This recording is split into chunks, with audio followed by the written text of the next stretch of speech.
Welcome. It's been a while. Well, since Thanksgiving, really. Been busy. Almost didn't make this one, but I'm glad I did. Hopefully you guys are making it too.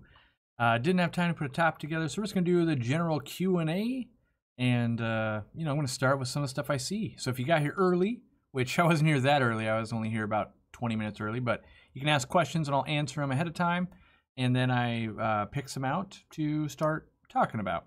So this one we're going to talk about is 10-gallon quarantine tank with some Ember Tetras. Does this Brine Shrimp Hatchery make sense? My opinion is no. It wouldn't. It's a pretty elaborate system. It's big. It's expensive.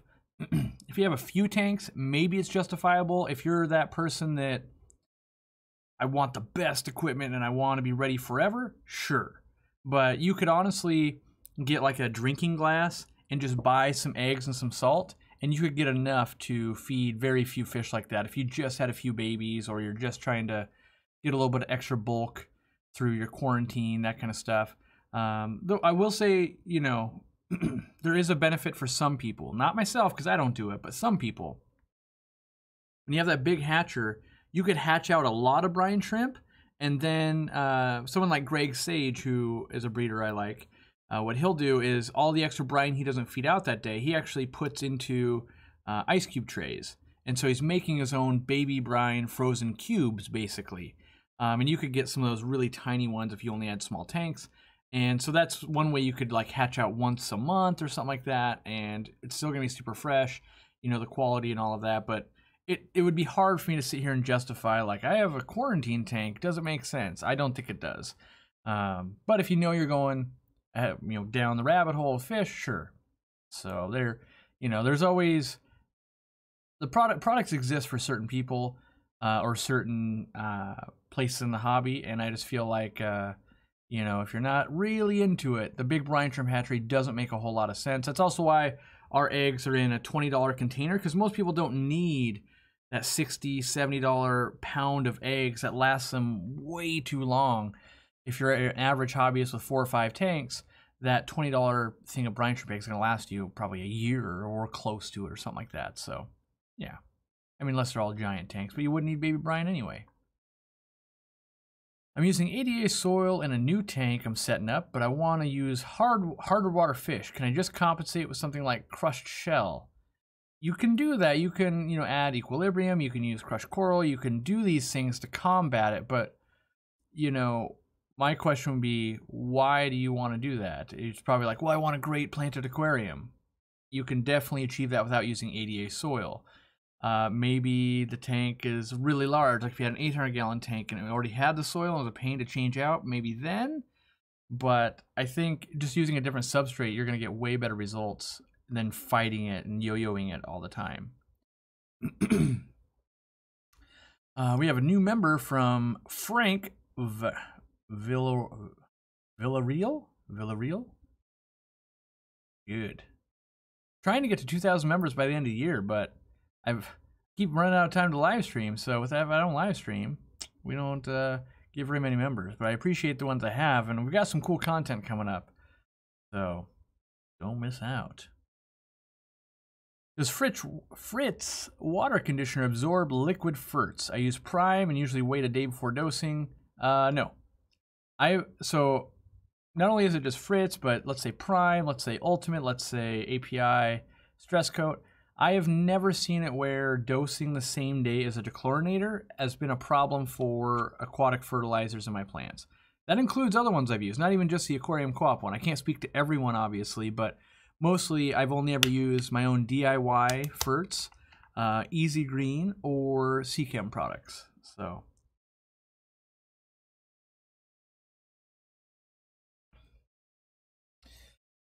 Uh-oh, for some fun.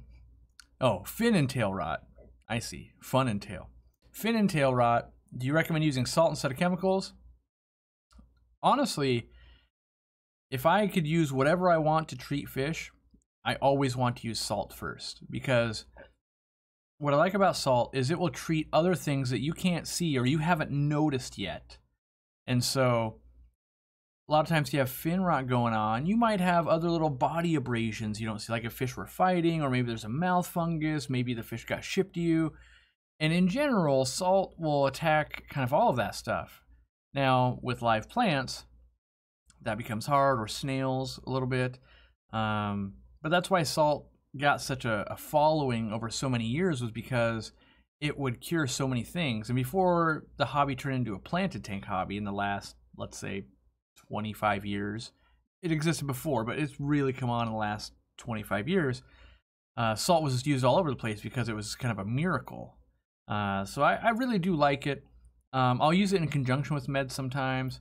I like it that I can always have it around. It never expires. If I get too much ice on the driveway, I can throw it on the driveway. There's a lot of things I do like about it. And so in a perfect world, I probably go salt first on most fish. There would be some, like maybe puffers and loaches, maybe corridoras, where I'd prefer chemicals or drugs first. But that doesn't mean I wouldn't use it. I've used salt on all of those, but it's just like a preference thing of what would I start with, I guess. And if I was limited by one, I couldn't have one or the other, I would just obviously choose the other one. After a disease or parasite and fungus, when is it okay to add more fish to the tank? At what point should we bleach the whole thing and start over? So I can tell you this. I've been in the hobby for like about 12 years. At no point have I ever been in charge of less than 100 aquariums, like every day. Whether I'm working for another store, my own store, my fish room on top of that, all of that, right? I have never bleached an aquarium ever. So my advice is never. Like there's always a way out. And so, you know, so the reason I would see where people are like, well, we're going to bleach, we don't know what killed it. So if you don't know what killed it, you also don't know where did it come from, or do your other tanks have it, or is it still on your nets or your gravel vac system, or is it the rancid food getting things sick, right? You don't know what's going on. And so, yes, bleach is a reset button, but a lot of times that doesn't reset because stuff's still contaminated. So I'd much rather, even if you lose all the fish, right?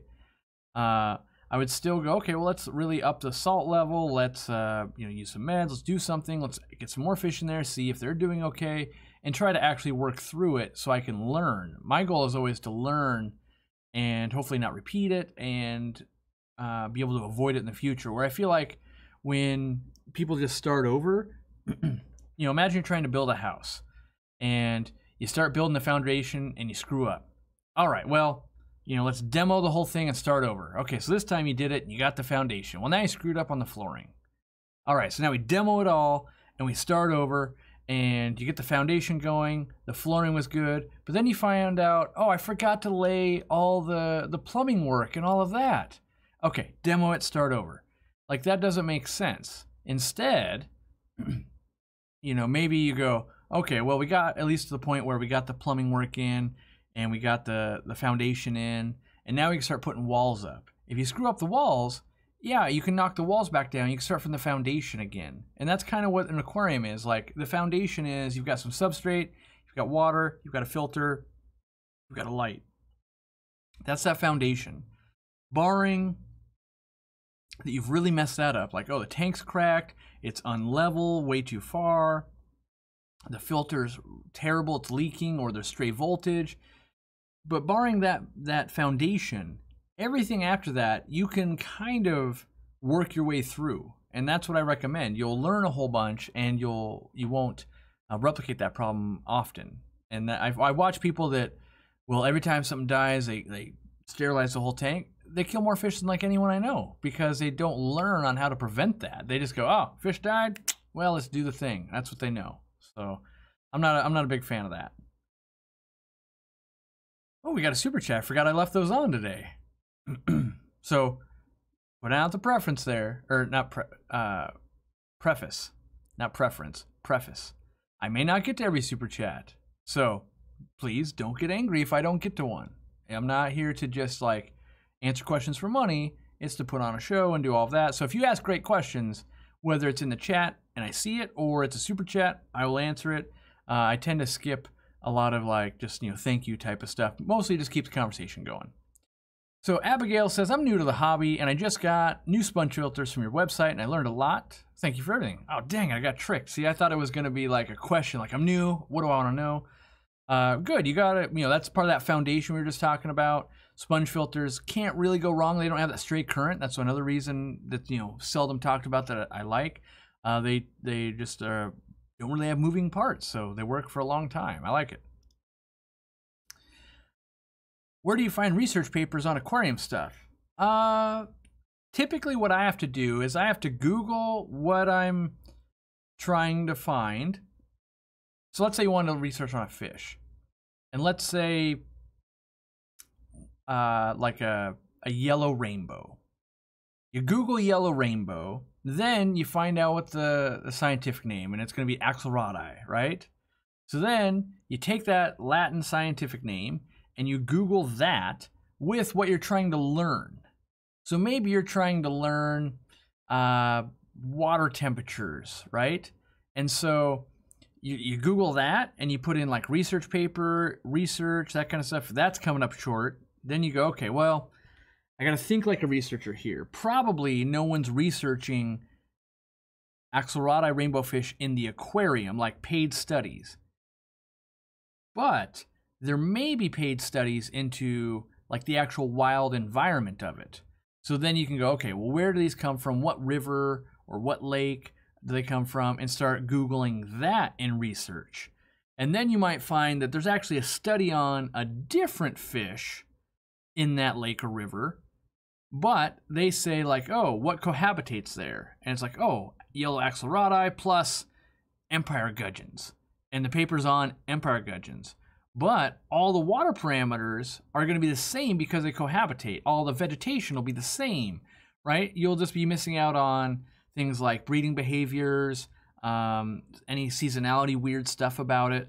But that's how you kind of have to work your way down the rabbit hole, because there's usually not a research paper for everything, but there's enough that you can find some really cool tidbits. And that's where I found out, like with rainbow fish, that like pseudomogil rainbows and stuff like that, they can go down in the 50s because the water gets that cool in the off season or in the cold season. So, you know, you kind of gotta get clever, and there is definitely a skill to learning how to Google stuff and like, well, how could I get there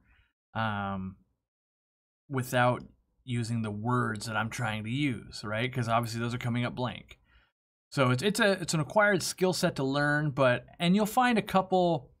You know, you'll find a paper here and there, and you're like, oh yeah, these people are always doing that kind of stuff. So I can kind of go back, and you'll find a website like, oh, this website only cares about catfish. Oh, well, there's lots of research papers and things like that. You can also look on Wikipedia where there's sites sourced. Sometimes you'll find some real nerd material there, but it's not easy. Otherwise, I'd probably never live stream. I would just spend my day reading research papers to learn, because it's very fun. When you find the right paper, it's really a good time, or for me it is. I really enjoy it. So it's good education. Money can't buy that education usually.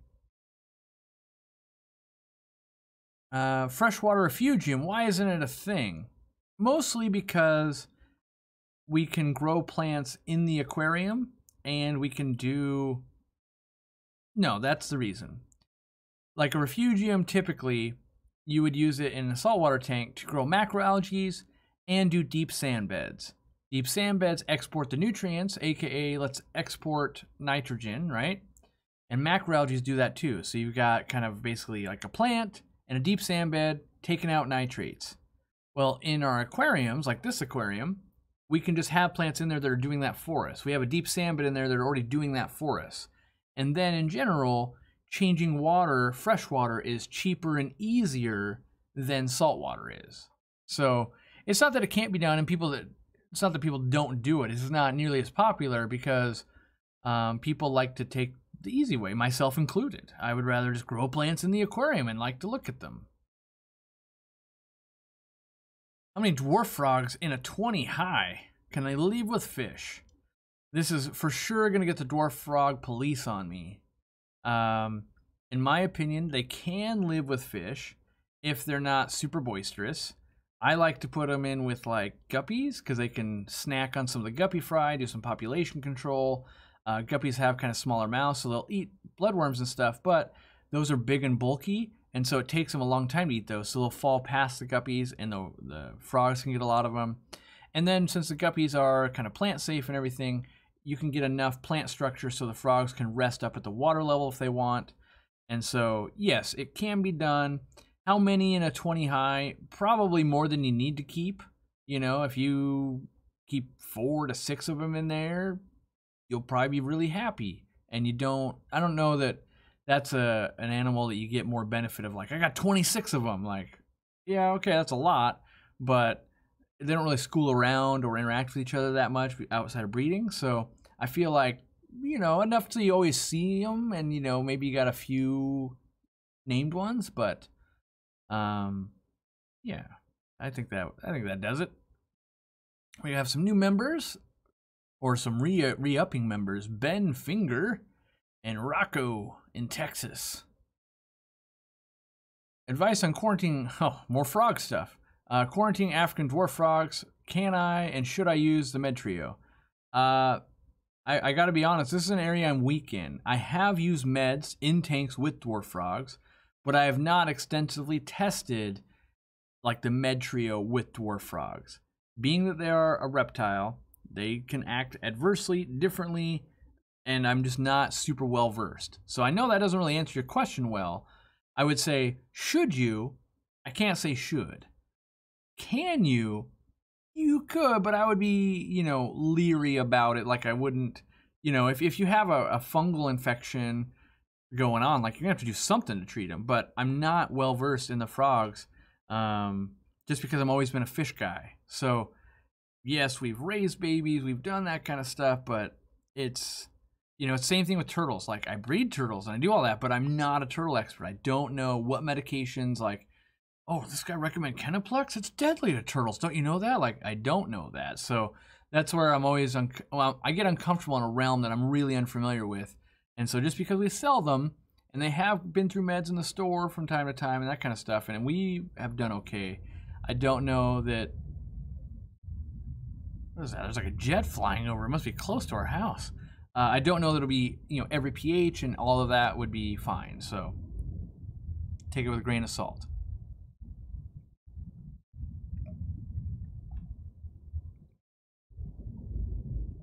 That is like the loudest plane I've ever heard here. That's crazy.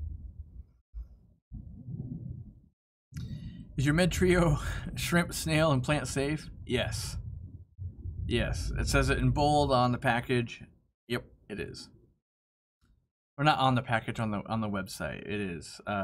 All of those safe. Yep. I've been losing fish in only one of my 10-gallon tanks. Someone brought up Mycobacterium. Anything the trio doesn't fix is scary.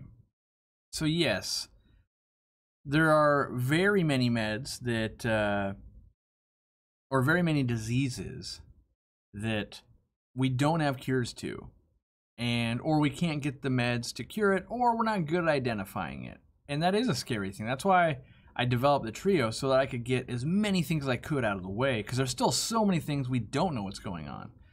A Mycobacterium is going to be basically impossible to cure. Yes, could you have something wipe it out like that? You definitely could. You know, is that a case where you should sterilize a tank? Maybe, you know, but if you aren't pulling up with a microscope, how do you know it's Mycobacterium? A lot of times when it's like fish died, it wasn't ick, it wasn't velvet, it wasn't all the other ones I can name. It must have been tuberculosis or Mycobacterium or some other crazy disease. Now, you know, so if you could even think of like human diseases, and you can like, okay, cancer, heart attacks, like you just name off like 20 things. And then, you know, anything outside of that, you don't just go like, oh yeah, it was liver failure. You know, it's like, well, we don't know that. Like it could have been any of those other things. We, as hobbyists, tend to affix to things of like, it must have been this because we need an explanation. And we don't have the funds, or we don't have the local vet that can do it to actually get a diagnosis done. It's usually very expensive, and then even then you get these weird results of like, you know, so it could be these 6 different things. Well, that doesn't help me. How do I prevent it? Or you get like in the case of Hank, my first Mubu puffer, there's no known cure for it, you know. And so when it gets into like a salmon farm, you sterilize millions and millions of dollars worth of equipment and salmon. You kill them all. And so that's not a great thing either. And when you get like TB and rainbow fish, the answer is like, well, you could kill them all and sterilize everything. And then the question becomes like, well, what if I don't do that? Oh, then they're just going to live like kind of a long life, and they might, they might get like a tumor and stuff on them. But as long as you don't mix them with other stuff, you're not spreading it around, and they can live out their life. And so you're kind of like, oh, well, maybe I would just do that. Like Gary Lang, who is, finds a lot of the rainbows, very well known. He had a tank when we were there that had TB, and he just knew that you don't cross-contaminate, blah, blah, blah. They get to live their life out, and it was just what it was. And I think that's, I think that's a good way or a decent way to look at it. Like some people, if you couldn't guarantee you wouldn't cross-contaminate, like I probably wouldn't keep a tank like that at my retail store, for instance. There'd be like, oh, all it would take is one employee making a mistake, and we'd spread it to all of this, in all these people's homes. Whereas in your own aquarium or your own house, you can know your risk tolerance. Do we carry balloon rams? Every once in a blue moon we do, but normally they're not very hardy, so we don't. Yeah. Can apistogrammas be out in a 10-gallon with one... Okay, hold on. Can apistogrammas be out, I'm guessing be put in a 10-gallon with one male betta? This falls into that everything can be done, but why?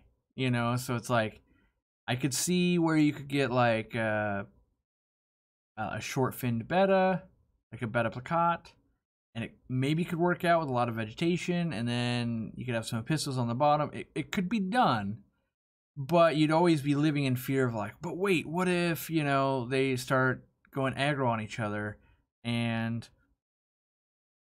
10 gallons are so cheap, and you don't have to have a lot of equipment to keep a betta, that I feel like you could just like set up maybe your apistos or your betta, grow a lot of plants, do that kind of stuff, get a little bit of substrate and like a sponge filter and a light, and then set up your second 10-gallon aquarium with the other one that you didn't start with. And yeah, because a lot of times I find people like, they just want to keep adding to an aquarium, and while that's fun, the level in which you can enjoy each thing goes down. And so if you have 2 dogs already, then you're like, well, we need a cat, oh, we need a ferret, we need a bird, we need 17 fish tanks, and so now the time that you have just gets split up more and more and more and more and more. And so, but I get it, new things are awesome. I fall into that trap, and I would say try to pace yourself. If like those apistles are probably only going to live 2 or 3 years. I mean, they can live longer, but 2 or 3 years. Same with the betta, like, okay, 3 or 4 years. Like, if you only ever want to have one aquarium, why not do the apistogrammas for a while? And then, oh, they died out. All right, now I'm going to do the betta thing for a while. And that way it kind of throttles your hobby. There's a lot of people that get into this fish keeping hobby, and it's like, well, as of last month, I didn't have an aquarium. As of today, I have the whole store at my house. Half it's only set up, the other half, well, that one's kind of dying, so I'm working on this over here. I learned about plants. Now I'm doing saltwater because I'm not a noob, so I'm going full into saltwater, and then I'm burning out 4 months later. Like, that's a trajectory for X amount of people, which not a great one, but it does exist out there far too often, unfortunately. Does methylene blue affect beneficial bacteria? Typically not. Usually you're okay there. Any websites you can suggest for buying large aquarium rocks? I've got a 125-gallon, nothing will fit. I'm not sure. Maybe manzanitadriftwood.com. I've ordered some large, like, manzanita pieces.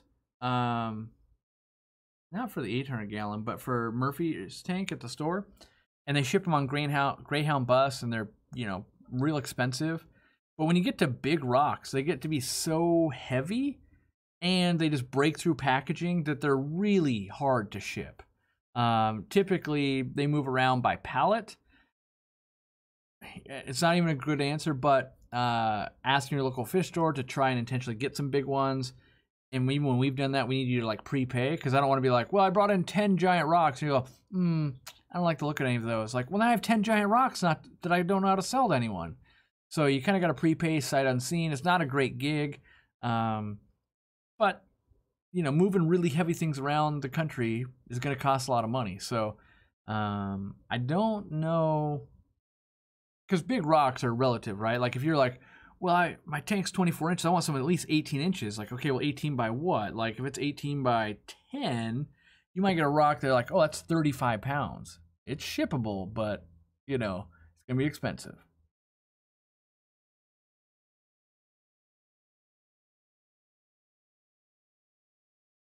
Got some super chats coming through. Some landscaping places. Yeah, if you're not picky about the rock look, local landscaping places, a lot of times you can get, I won't say native rock, 'cause it's not always native, but like local or rocks used in other industries for like 17 to 50 cents a pound. They're going to be dirty. You got to wash them a lot, and you might have to dig through a lot of rocks. And not all of them are aquarium safe. I would say like 95% are. But try not to go too crazy either. I definitely have been like, it's only 12 cents a pound. Loading. Pretty soon your car can barely leave the landscaping yard. So, you know, be careful. I've been down that road myself. We've got a 20 long with a German blue ram and some rummy-nosed tetras. It's heavily planted with a scarlet temple and bacopa. Can I get a few Corys? I think that sounds like you totally could. Depending on the temperature, if you got it real high, maybe go something like a stir-by Corydora. Otherwise, you could probably pick almost any Corydora. I would add like a group of 6-ish. You know, it could be as low as 4. It could be as high as, you know, 10 if you really were like, I love these ones. But yes, I would say that fits in that realm, I think. Especially since it's a 20 long. Like, you got plenty of room on the bottom for them.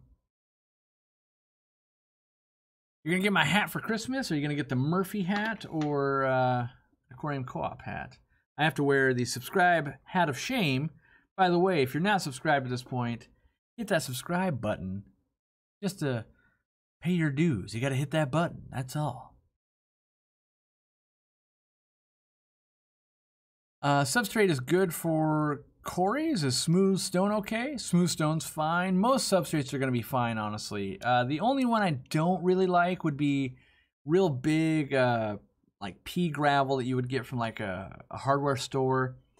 Even sharp stuff, I'm kind of okay with. It depends on what you're feeding, and if you're, you know, there's a hierarchy to substrates, right? Like, well, don't they love fine sand to sift through and all that? Yes, you could do that.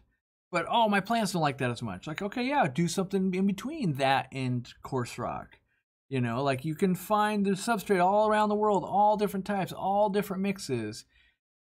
And you can find one that's going to work really well for you, the mix of fish you want, maybe the plants you want as well, and you like the look and it comes out. Like, you know, what I find crazy is there's so many aquarists, and almost indefinitely I could like guess what substrates people are going to use. Like, I could probably go like, let me analyze you as a fish keeper and be like, oh no, you're going to be that natural dirt guy. Oh wait, nope, you're going to be ADA person. Oh, you're going to go eco complete. Rarely is it like someone where it's like, no, I'm mixing substrates and I'm kind of working with what I think is going to benefit the animals, myself included. I get real lazy. I like to mix crushed coral and the coarse sand because it'll work for everything. Only when I'm really wanting to, you know, do something different do I actually go to different substrates, because that way I get to buy it in bulk and all of that. But too often online, very few substrates are actually recommended. You know, not enough people are going, just go get aquarium gravel. It'll be great. Everyone wants to like, but this other gravel does this thing. Like, sure, right? You know, like this body armor, like, well, it's got salt and coconut water and it's good for you. And here it is, Cory just saying, yeah, you should probably just drink normal water. No, it doesn't have all these extra things. Like, well, yeah, but normal water's still amazing. And I drink normal water too. That's kind of the way a substrate is. You know, it's like, well, why would you just recommend a normal one? You could get stuff that does stuff. Yeah, I know, but normal, the reason it became normal is because it worked so well for so many aquarists.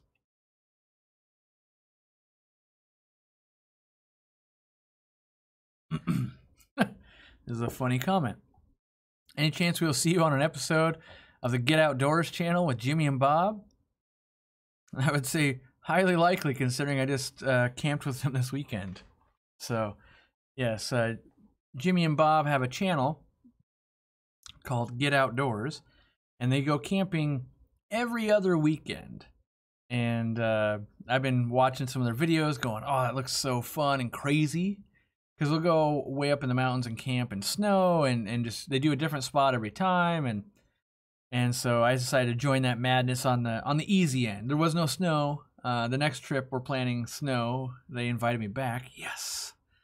I'm really enjoying not having to be the one, you know, kind of telling the story and being, you know, I'm just being a participant instead of being, you know, part of the content creator or anything there. So if you want to watch some camping shenanigans, the Get Outdoors channel may be fun for you. I mean, I don't know. I fell for it. They got me, you know, to watch it. So can't be all that bad. But, you know, amazing editing by Jimmy and all that, obviously. But Jimmy himself, very into outdoors and camping as far as I've ever known him. And if you knew him on his Swisky channel, he always did like catch and cooks, where he'd go catch the food and cook it out in the wild and do all of that. So, and Bob is a big outdoorsman anyway. That dude will go and camp by himself even. You know, he camps all the time.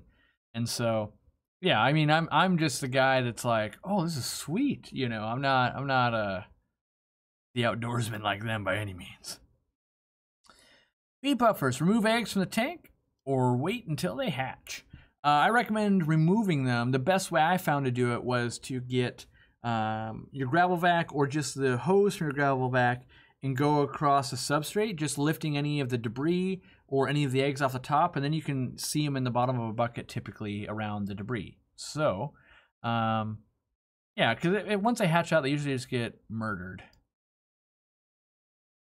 I've tried Corydoras several times, but they all die. Any other fish are fine, but could it be the large common Pleco stressed or killed them? It could be.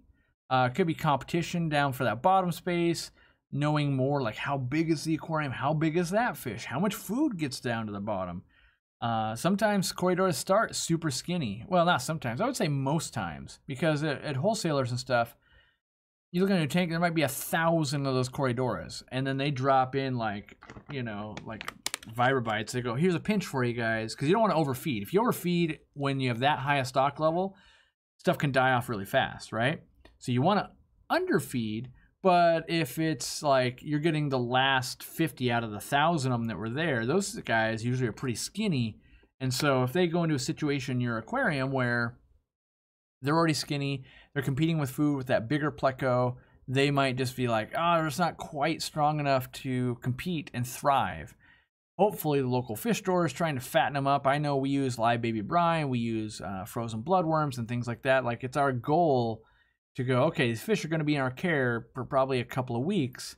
Let's get as much weight and get them to thrive as much as possible so that the next person that takes them home has the best possible chance. That doesn't mean that, you know, people don't buy them on day 8 and that guy in the corner wasn't eating. We didn't know. All the other ones looked fat and sassy, and you know, things can happen. But on average, your local fish store should be trying to kind of bulk them up a bit.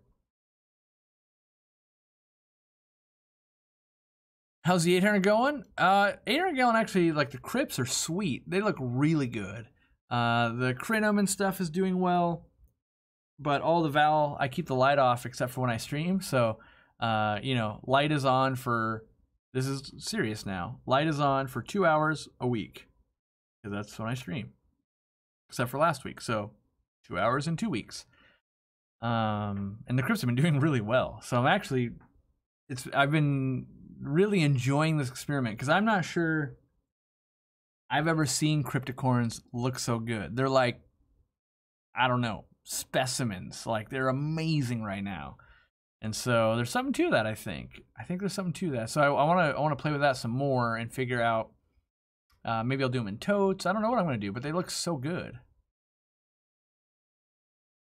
All right, what am I missing? Blue Walter Jim became a new member. Awesome. Got a super chat from Ye Crazy. Thank you. Candy is the best, Neff said. Candy is a great woman for sure. We're lucky to have her. I'm glad I snatched her up well, it feels like a long time ago now, to work for us because she is amazing. I need a small Pleco for a 10-gallon tank.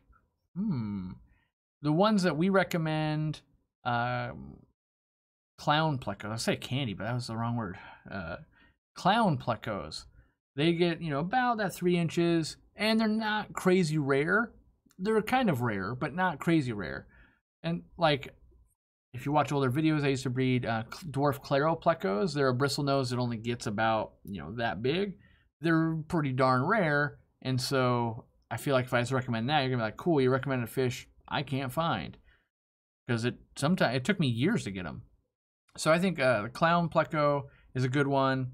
I also really like, and I don't know if they still sell them at the box stores anymore, I really like rubber lip Plecos. They get about that big. I mean, there's some that get huge, but the ones that they sell there, they usually get about that 3.5, 4 inches, and pretty laid back, I find. I like those ones. I used to always put those in, not always, but a lot of times, if people didn't like the look of a bristlenose, I'd put those in my maintenance tanks when I was running an aquarium maintenance business.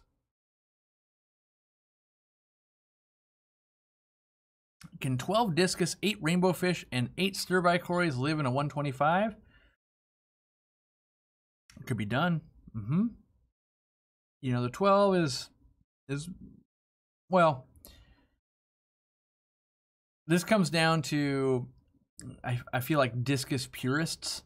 If you want those discus to get the best possible coloration and size, competing with those rainbow fish is going to be kind of a problem for the food. But if you just want like, oh, I've got discus of a bunch of different colors, and I like those rainbow fish, and I want an active, good-looking tank, yes, you can pull that off. But if you're, if you're gonna be like hanging out in the discus forums and going, look, I got my discus, doesn't it look good? They're just gonna be like, hey, it's stunted. It should have been that big, right? And that's to be true. They could, if you pared it down to 6 of them in that 125, less waste, they're getting more food, less competition. All of those things do make a better discus. But people tend to focus on what they're really into. So if you're all about discus, you're gonna find the faults in someone else's discus tank. But if you're just into aquariums, you can go, oh, that looks nice. Yeah, that'd be great in my living room. I would have that. And that's kind of what I focus on. I like to focus on, is someone gonna enjoy this? Doesn't mean I have to enjoy it. Doesn't mean you have to enjoy it. But is someone gonna enjoy that? And we have to do it all. We have to help people. How do you set up a tank for someone with a disability? How do you set it up at a daycare? How do you set it up in a department store? How do you set it up? There's all these different setups, and you got to think about not what would I do, what do I like, but more what's going to thrive in that environment. What's going to look good in that restaurant? What's going to look good in that, the Bon Marché waiting area? You got to think, the dentist. You don't, like, if you're waiting to have a surgery, you don't want to watch big aggressive cichlids bite each other and attack each other and have it be super stressful. You want to watch something nice and serene, lower your blood pressure, and do those types of things so that when you go into surgery, you're in a better spot. So a lot of times there's things you got to think about. What are you trying to actually accomplish? And most people, or most tanks, it's really easy to accomplish that. If your goal was, I want lots of color, I want plants, and I want my wife, or I want my kid, or I want my uncle to like it, that's super easy to accomplish. But if it's like, well, I want everyone on a discus forum to think I'm awesome, that's going to be nearly impossible because, it's just, that's kind of the fish police and all of that. It's like, you can't please everyone, but if your family or you are pleased, you're usually doing a pretty good job. All right. I've got a female platy whose pectoral fin on one side has turned white, isn't being used when swimming. Color and behavior is fine. I'm guessing, so the pectorals are the little ones down here, right? Is it like held against the body, not using it? Maybe got injured. I might put a little bit of salt in there if you can. Being that you use color and behavior, I'm guessing you don't live in the United States, so I don't know your meds if you're from the UK or somewhere else. So I would use a little bit of salt just to, and I keep an eye on if you see any growth or anything like that, then you really know, okay, I'm going to have to intervene here with something. Sometimes just getting, since it's a female, maybe getting away if you have any males, getting in a quarantine tank. Like maybe she just ran into something and she's like, stop breeding with me, I'm just trying to get away. That can happen sometimes. Let's see. T's Fish Tank says, I posted a video on my new air system that I got from Aquarium Co-Op. All right. Glad that it, well, I hope it's working out. That'd be an awesome troll, like, hey, check it out, I made this video, I bought all this stuff from you, and then you get to the video and like, it's terrible, I hate it. Yeah. All right, a couple super chats here. Thanks for the package. Rough week for me personally. Winning, oh, one of the drawings was a silver lining. Yeah. So there you go. I actually do send out the packages. We've learned it's very expensive to ship to India, and we've shipped to Japan, India, quite a few to Canada. Obviously, a decent amount to the United States as well. Some to the UK. So yeah, you know, be a participant on our forum, and when we do those giveaways, like we will send them out. And I'm glad to see people are enjoying them. Like we're trying to keep it sustainable-ish. You know, can't send you $1 million worth of stuff, but at the same time, want to give you something. Savannah's first Q&A after being a long-time watcher. Do you have any tips for getting Ember Tetras to breed? Well, I would start with quality food. Lots of it. I like live baby brine shrimp. I like frozen brine shrimp. I mean baby brine. Cyclops, I like frozen cyclops. Aquarium Co-Op fry food. Krill flake. Nano pellets. Just feed them several times a day. So then you're going to get really good red color, right? Then, like, there's a couple of ways to breed them. You could have a tank that's filled with plants. And by filled, I mean filled. Like this, you know, there's 100 crypts right there, but that's not filled at all. They're like, oh, there's all this space. Like you need it where it's like a jungle in there. Then you'll just see babies raise up. That's kind of cool about that Ember Tetra. You can do that. The other one would be starting to put like trays of marbles or something, like get a Tupperware filled with marbles or rocks, and they'll breed and eggs will fall down. You can remove that to another aquarium, hopefully hatch them out. I find that to be way harder than just doing the passive thing. Like if you have 15 of them and after a year or two you'd like to have 35 of them, I like the jungle approach way better. So that's how I would recommend doing it, because it's real hands-off, just like, oh, this is working out great. There's one, oh, right here. Can you tell us something about safety around aquariums and electric shock? I feel like I feel like I'm not the best one to talk about this, but I also feel like whenever I hear people talk about them, like that's not the right advice either. It's a difficult subject because there's so many variables, but in general, if you want to be as safe as possible, you would use a GFI outlet or a GFI plug that's plugged into a normal outlet, and then from there, if you were to trip something, it will trip. What does that mean? I gotta see. It gets hard because you gotta have a real well thought out video. So if you were to have, let's say you dropped your light into the aquarium while you're working on it, you didn't want to get shocked. The minute it detected that there was a difference in current, I believe, it would shut down everything hooked up to that plug. And so if you had a power bar and you've got your pump and all your your heater and all that stuff plugged into it, the minute it goes, hey, wait a second, that current's not right, boom, it'll trip, and it would stop the electricity really quick. Now, in general, I've been shocked quite a few times working at pet stores and a lot of home aquariums, like in maintenance. And luckily, it's not horrible. That I've never had a really bad one. The worst ones are in saltwater. They, I think, conduct electricity better. But usually there's signs way before that big kind of movie moment of like, oh my gosh, there's so much electricity. Usually, like, I don't know if you can see on my hand, right here, like somehow I hurt the cuticle of my finger while camping. Ow, I broke a nail. Yeah, you could see all of that on Get Outdoors. Like, well, Cory broke a nail. No. But, you know, I hit it on something, whatever. And so there's this little red spot right near my nail. Let's see if I can get it to focus. Of course not. There you go. You see that? Why is that important? Because when you put that in water, if there's stray current, you will feel it. You'll be like, oh, it's a little itchy. Like, and if you've ever had this happen, that you'll know. It's one of those like, oh, now I know. But if you're like, man, when I put my hand in there, it's like, am I feeling something? Because sometimes at the very beginning, you're like, I'm not even sure. Oh, okay. And then what you can do, like in a fish store and stuff, a lot of times there's metal racks. And so you'd be like, oh man, I feel something. And then you're like, all right, well, I guess I'm being crazy. You're really reaching in there, and then you like touch the metal with the other hand. Now you've completed the circuit, and you're like, ow, yeah, yikes, right? So that's one way. The other way is you'll get kind of hair on your arm to stand up a little bit. You'll feel it, you know, kind of like that whole, you hear the right piece of music or just something just like makes the hair on the back of your neck stand up. That tingly feeling will happen kind of in your hand and arms, usually what's going in the aquarium. But I have had it, you know, where it's like you're reaching in and like, you know, your arm down here touches the wall, like, ow, yikes.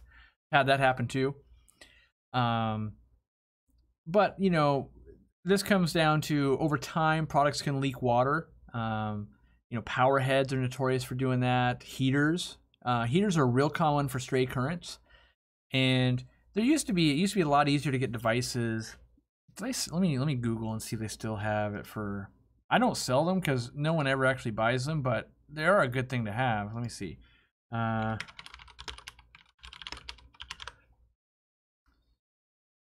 see here. Go to images, maybe. There we go. Go to the website.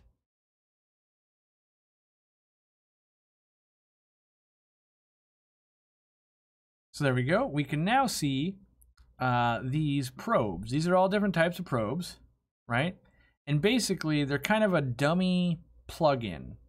What does that mean? That means like on this one, there's 2 plastic parts and 1 metal part that goes to the ground plug in your outlet.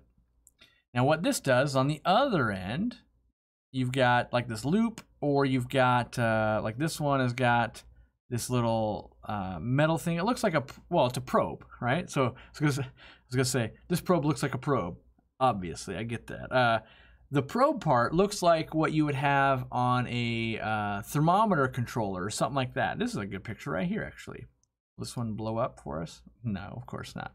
So this probe, if you had straight current, would go into this, go all the way through these wires and into your ground at your wall outlet, and it would take the current out.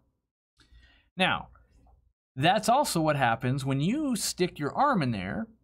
You're like grounded with your rubber shoes on the ground, right? So you're like, I might feel a little something. It's when you touch that metal, you now have completed the circuit. Remember when I said completed the circuit? So you're not grounding yourself. You're grounded by the plastic or the rubber. So, you know, you don't want to test, you know, it's the worst way to test is like, I wonder if I have electricity. Oh man, that hurts. Like, you know, it's like saying, I wonder if my car battery's dead. You don't test it that way. Like you get a tester. You can use a multimeter to test currents and stuff that are in your water. It typically is a lot more detrimental in saltwater aquariums, but it is detrimental in freshwater as well. And sometimes I've found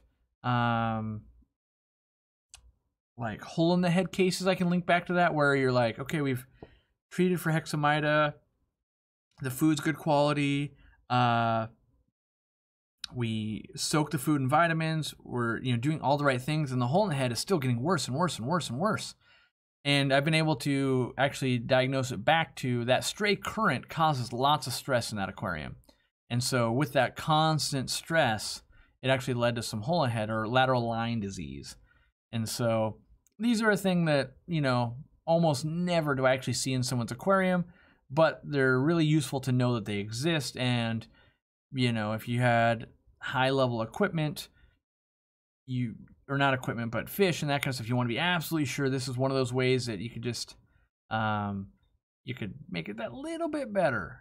That's really what it is. And there's, you know, most fish stores you want to, we don't have them because they sit there and no one buys them. No one ever buys them until they're having problems, and then they don't believe you, and then it's like, well, $16, it can't be the thing. And then they go, I got a multimeter I can buy, or I have, and then, yeah. So, but yeah.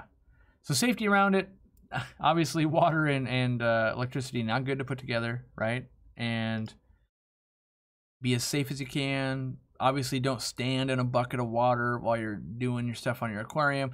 Don't use wet hands while you're plugging things in and taking things out. If you have a saltwater aquarium, watch out for that saltwater creep. That's where the crystallization of the salt spray, you know, so you got like something bubbling, and that salt lands on stuff, and it'll creep all the way into an outlet, cause a fire or a short. You know, making sure you put in drip loops for your air pumps and well, mostly air pumps, but all cords also. You know, you don't want, so like let's say you have your aquarium and some water gets splashed and it travels down the cord straight into the outlet, like that's bad, right? And so that's why you want this loop, so that if it followed it, it'd go, oh, look, it goes down, and it's not going to come back up and then into the outlet, right? So all of those things, while rare, you know, they do happen. And like when you're working in a fish store and others that work in fish stores, I would say a fire, well, not a fire, a burned up maybe power strip or something like that. That probably happens every 6 months. Like a bucket of water gets knocked over and the power strip was sitting on the ground, or a fish really, like a big Oscar, like, you know, you're working on the tank and you're just doing your thing, and it got freaked out and it sloshed the water out of the back, and that'll land on a power strip or something. Those are the most likely ones. And what you got to remember is that's not the time to be like, oh, wow, it's doing a thing, let me go touch that. You need to go turn it off at a breaker, or, you know, like wait for it to trip. It's those types of things. It's the hardest part is preventing that is hard because it's in your second nature. Like if your aquarium light falls in, you're like, oh, let me save it. You know, like it just, you kick into a different part of your brain that doesn't know, like that's the most dangerous thing you could do. It's not worth the $100 to do that. So yeah, it's there's so many facets to it, so many ways you could get hurt. And I don't pretend to know them all. I don't pretend to know enough about electricity to really be doing that. I'm just a guy that's gotten shocked quite a few times through aquariums, and you learn a thing or two. Like, oh yeah, don't do that again. That was dumb. So, yeah, that's my experience with electricity. Try to avoid water and electricity. That's my tip. Pumpkin okay to feed a bristlenose? Yeah. In fact, Aqua Huna used to feed a lot of pumpkin. Yeah. Got a new member, Sean Holzman.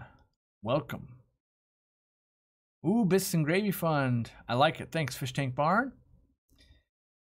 Thinking about turning my 22,000 gallon swimming pool into a pond for edible fish. Any advice to get you started and successful? When it comes to them being edible, that just turns into a whole thing to make it hard. Like the different types of food you got to feed, the chemicals you can use. I feel like I don't even want to get into it because I'm going to lead you astray somehow. Because you're like, oh, you didn't tell them to do that? Like, and part of it is, so, like, if you've been watching this live stream, you know that fish get sick pretty often. You can't be using antibiotics and all these other stuff and then eat them. So, like, the minute your stock in that thing gets sick, you can't really be like, well, you know, just keep nuking them with Ic-X and then we'll eat it later. Like, you can't be doing that. So it makes it on another level, like, really quite hard. Now, you could use salt to cure that thing, and then you're like, oh, what about, they got some parasites, I think. Like, you really, it becomes a whole nother hobby, I would think. Not even, you know, it's like a different thing. Now, if you just wanted to, well, or maybe I'll give you a better idea. Your 22,000 gallon swimming pool turned into a pond, you would be much better off raising koi or goldfish. You don't have to breed them, but just raising them up to be larger size, feeding them well, enjoying them, and then selling them off. And then going to buy food. You will actually come out ahead typically than just actually breeding the fish. So if you're breeding the fish and doing all that and you want to be self-sustainable, that's its own hobby. If it's like, I just want to maximize this pond or this pool, actually raising fish up and then selling them off actually maximizes it from what I see. Brian says, I want a package also. I felt very guilty. Oh, it cost you guys $65 US to send to New Zealand. Yeah, we sent one to New Zealand. Yep, so that's why we keep it scalable. Like, oh, we might only send you like $50 worth of stuff. But, you know, everyone pretty much gets this. Yeah, I think everyone gets the same thing. And so sometimes it's crazy expensive to ship really far away. And sometimes like, oh, it's only $20 to ship to somewhere in the United States. So, but no, we wanted, you know, we think it's extra special to ship it to New Zealand because there's very few people that actually have Aquarium Co-Op merchandise in New Zealand. So, I mean, there's a Joel, who's been a longtime fan, has gotten some. There's been a couple other people that have paid to have it shipped through a second or a third-party company, and then you. So, very exclusive list. Can I have a Pleco in a 20 long? Some plants and DIY shell caves with the back sand? Definitely, yeah. You could breed in a 20 long if you wanted to. Bristlenose, clown plecos, a lot of hypencistrus would work. Zebra plecos could be done. Yeah, you definitely have options. Hair allergy problem. Lights are on 8 hours. Do I reduce or turn off completely and get a mono shrimp? I would not reduce that time or turn them off completely. This comes down to, again, that's like bleaching something. You're like, oh, what's the answer? Change everything? No, that's not the answer. Instead, maybe you get some of the mono shrimp, they eat a little bit. Let's look at water parameters. Are you dosing iron? If you are, that's probably causing it. If not, let's look at like, oh, do you have a buildup in one nutrient? Are you on a well? Is there something else introducing it? But typically, hair allergy takes weeks and weeks and weeks to come in, and it should take weeks and weeks and weeks to go away, so that it'll stay away for a long time because you actually figured it out what was going on. And so, you know, could you maybe starve that algae out if you turn the light off for 3 months? You might be able to. But let's say your water was from a well and had lots of iron in it, right? So now you turn the light back on, and then a month later you've got hair allergy again. You didn't learn anything about why you were getting hair allergy. So that's why I like to work through the problems and not just like hit reset buttons, because I'll watch people do that and they're like, oh, I turned it off for 3 months again, it went away. Then I turned it on for a month, came back. And you'll do that and you're like, you spent a whole year doing that? You could have just like realized, you know, if you would have found you had too much phosphate, oh, you would have found that you changed foods. Oh, if you would have found this, you could have, you know, figured that out in 4 months. Now you know it for all of your aquariums and forever. So I really would advocate work through your problems. I know it's easy to get frustrated and just want to start over. And it usually is easier to start over, but you don't learn from starting over. And so the knowledge you're going to learn, it's like when you go to do something, when you DIY something, almost never does it cost me less than if I bought one off the shelf.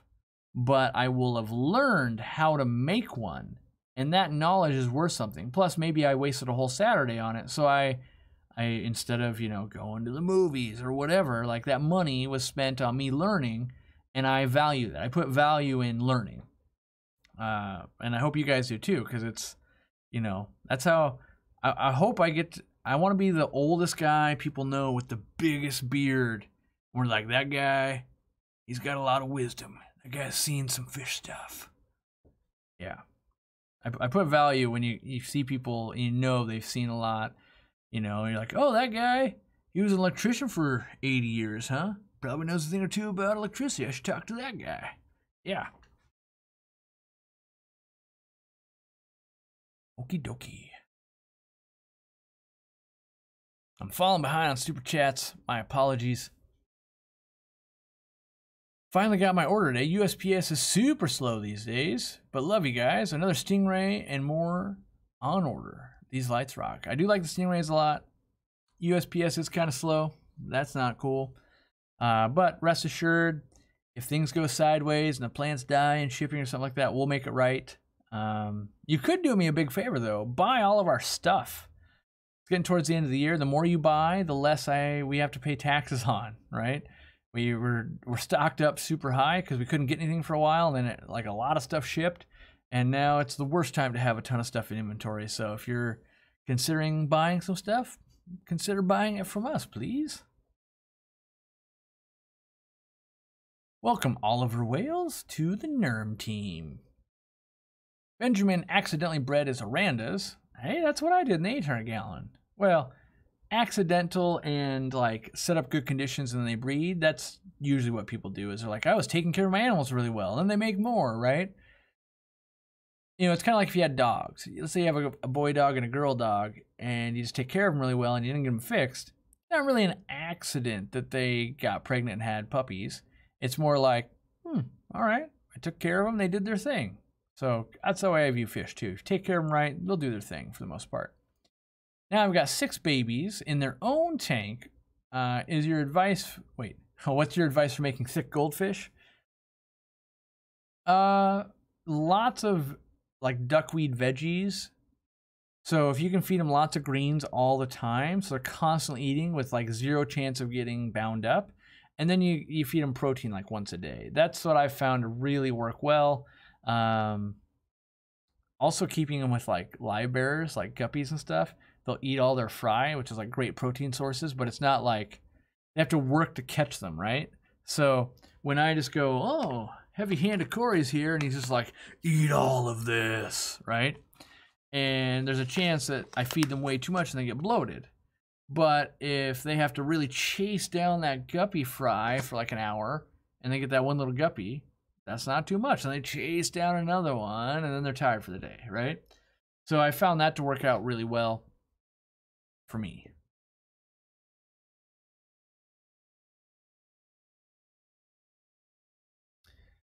A rope game says, my first tank, guppies are swimming at the top of my tank just below the surface and don't appear to be gasping or anything. Any reason for that, or is it normal? Well, there's a couple things that could be going on. You could have some water parameter problems, possibly. So you want to, check that off the list, make sure everything's looking pretty good. pH is over 7, hardness in the water, there's no ammonia, no nitrite, right? Look for that. Then look at what's the current in the tank like? Is there like a really strong filter? Maybe that's the slowest part. And like if we hang out up here, I don't have to swim all day, right? So maybe that's going on. Could be they have an illness. Could be that they're cold. Sometimes, the heat will rise. So sometimes that'll be the warmest part. Could be that. But whenever all fish are doing something, looking to like, well, what's causing all of them to do this? From what you're saying, it doesn't sound like guppies typically should be swimming all around the tank. If they're all at the top, could be stressed out. Something's not quite right. Could be new. You could be like, oh, I've had them for a week. Like, oh, well, let them settle in. Could be you got an episogram at the bottom. It's like, the minute you come down here, I chase you, right? Could be a lot of things going on, but it's our job to play detective and go, what do I think could be doing something here? I'm looking to upgrade my 40-gallon breeding tank. I want to go rimless. I want to go rimless on a budget. Any suggestions to where I can buy fish and tanks? I have a Planet tank. Well, Craigslist is not the best source for rimless tanks. Just because there's not a lot of them on there. You can find some. I'm trying to think where. I think like Petco and PetSmart PetSmart might have brought some in, I think. If my advice would be, part of it is rimless tanks and like on a budget, don't necessarily go hand in hand. But you could probably wait for a sale, stack some coupons, and get a pretty decent deal out of a PetSmart. The other thing you can do after research, you could buy like a 20-gallon tank, and then you can take the top rim off. But sometimes that glass can be a little sharp, so you might have to sand it down. Now, I don't know your skill set. You could be like, oh my God, you sound crazy. Or you could be like, oh yeah, I've got all the tools to do that right over there. I do that all the time. So that would be a way to get kind of a rimless top really cheaply. Now, I don't really recommend doing the rimless bottom part because those tanks are made kind of, it's going to sound worse than it is, but crudely. What that means is like, they don't have to be 100% level. They're like 99% level, in the seams and everything, but you got to be 100% level when you're building a rimless tank. So if you leave that bottom rim on there, it will give you a lot more leeway, and you get the kind of the benefit of the top look still. By the way, if you're super chatting me more than $5, you should become a member. So like Adore, who just asked that question, totally next time, if you, not that there will be a next time, I don't want to make it seem like, you know, next time you hand me your money, but if you were gonna do that again, which we appreciate, I would answer your question for, you know, $5, and you could have been a member and seen all of the member videos. So, and there's a chance to interact with me a bit more on some of those posts and things like that. Not a lot. I'm pretty busy at the moment, I'll be honest. But I do hope to do that a little more. I want to do a members only stream one of these days, but I just cannot find the time yet. I'm working on it, I promise you. Alrighty. Can African cichlids go with 2 common plecos and a 125? It can be done. What I don't, well, when they're smaller, it works out better. When they get big, if the Africans get territorial or they get not fed quite enough, they'll start picking on them. That's why I like them when they're smaller or bristlenose, because they can get into the nooks and crannies and kind of escape some of that attention. It can be done, for sure. It depends on the species. Like if you're just doing some peacocks, yeah, it'll work out. But, you know, think ahead a little bit and know like, oh, what are they going to do if they get picked on, right? It can be done. I've got some Kamaka rainbows. That's a good looking fish, by the way, yesterday. And today I noticed there's a neon dwarf in there too. Oh, will the Kamakas fulfill her social needs? That's a tough one. I think, honestly, I can't answer it truthfully without going, it's a wait and see. It totally might be, you know, if there's enough stuff going on there, it might not care at all. But if it's only those, like, let's say 6 fish, 5 kamakas and one of those, and they're like dominating the food and like not letting that one be a part of it, then it doesn't sound so good. But I definitely have seen people do mixes of rainbows, mixes of tanks. There's only 1 rainbow fish in the tank. I've seen it all work out, but whether it specifically work out in that case, I don't want it to be like, well, you said it would work. It was terrible. Know that like it's probably like 60-40, like 60% it would work. Like, yeah, it'd probably work. Wow, members flooding in. Ashley Stutler, Adore did become a member. Well, thank you very much. And Rope Games became a member too. Thank you, thank you. Who also super chatted us. Big Red, it's a good soda right there. And the famous aquarist re-upping, becoming the pufferfish. Where is the Murphy plaque in the background? At the new studio. It's actually in the garage of the new studio because we're still working on the new studio, but it's there. Some stuff has moved. Not a lot in this room because I got to make like a one fell swoop kind of transition week or two where it's like I move it all to actually move the studio. My dwarf gourami keeps chasing my other one. What do I do? If they're 2 males, that's pretty common. If it's male-female, trying to breed is pretty common as well. My best advice is get a 3rd one or go down to 1. So when I worked in my own store and other stores, my mantra was always 1 or 3 or more. You know, because every customer would ask like, how many should I get? 1 or 3 or more. For anything that wasn't a schooling fish. So, oh, I'd like to get some angelfish. How many should I get? 1 or 3 or more. I'd like to get some loaches. Then it's just 3 or more. You know, that kind of stuff. But whenever you've got like pairs and stuff, usually there's someone that could dominate the other one. Yeah, 1 or 3 or more. So pair down by 1 or add 1. It's usually always easier to pair down because 1 doesn't fight with itself typically. You could get 3 and you're like, if you have 3 like dwarf flame gourami males, they're going to be territorial with each other.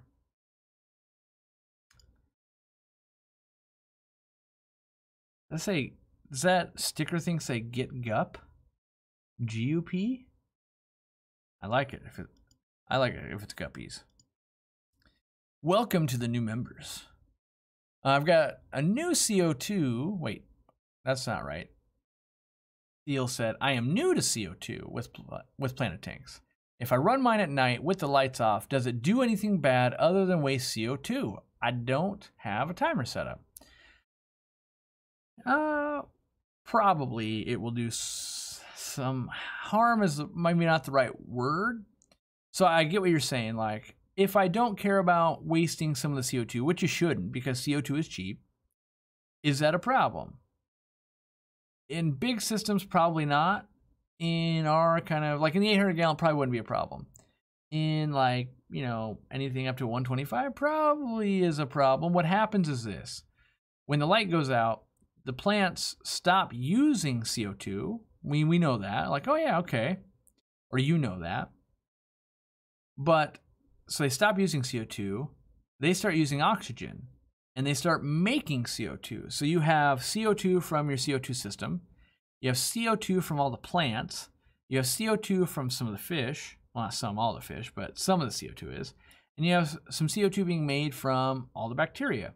When you add all that up over the course of the night, in the morning, you might have a very low pH and you might have very low oxygen. That would be the problem, if you will. Now, you could probably alleviate a lot of that by having an air stone running because it would gas off some of that. But you wouldn't want that on during the day. So you'd be like, oh, I'll turn a timer and have the air pump turn on at night. But why wouldn't you just install the timer on the CO2 to turn it off? So my advice would be track down a timer, not for the cost savings, but for the less kind of peaks and valleys of the pH and the dissolved oxygen CO2 levels. Now, you could test your water a bunch, and you might not be having as much of a problem. You might be doing very little CO2. You might not have that many plants contributing to it. There's a lot of factors that go in there. And there are systems that can run CO2 24/7. I don't want you to think that, like, oh, it has to be done that way. But for the majority of people, it ends up being, should I spend $10 to $15 to get a timer and remove this potential problem in my aquarium? The answer is usually yes. So I would recommend that. It wouldn't be like, oh my gosh, if I don't get it tonight, it's going to be a problem. It's more like, well, I should get that this weekend when I have some time. Any tips on brackish puffers? I don't have too many tips other than make sure you get them identified correctly. Don't go by whatever name they're giving them at the pet store. Look it up, research it, you know, like, oh, these are actually going to get 6 inches. Oh, the tank I was going to do is too small. Ooh, I should be feeding lots of shelled foods. Okay, what's my plan for when they're this big, this big, this big, right?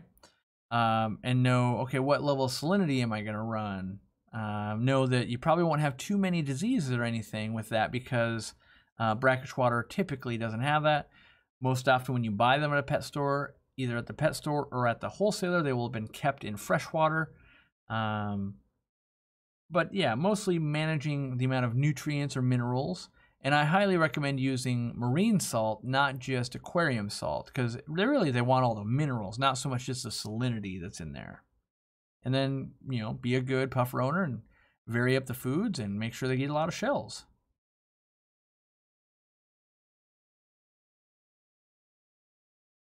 Are there different strains of wild guppies? I've got some originally from Trinidad, but some originally from Guyana, but they look different.